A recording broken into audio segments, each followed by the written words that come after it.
Hi, I'm Bryan Davis from Seven Springs Mountain Resort Snow Sports School, and I'm here today to talk about snowboarding turn techniques. For this, you're going to need a snowboard.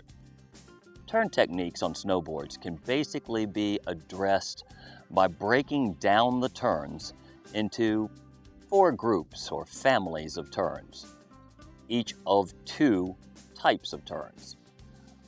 You have skidded turns and carved turns, and each of those can be either basic or dynamic.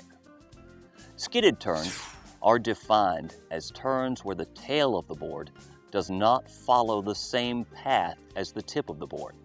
A carved turn is different. The tail and the tip take the same path through the snow.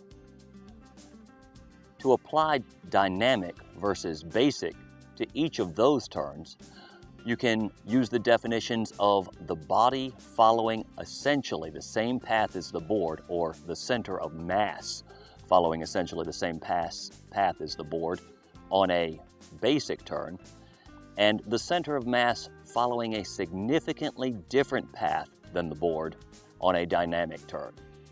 Those turns can be indicated by some standard appearances. Carved turns generally leaving sharp marks in the snow and not making a bunch of snow spray. Skidded turns leaving snow spray and making smeared out marks in the snow.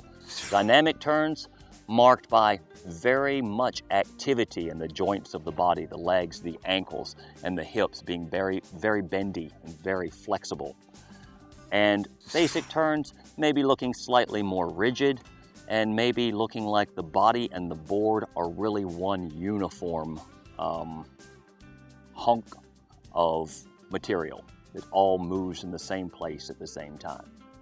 Those are turn types, and they can definitely be applied to your turn techniques when you're snowboarding.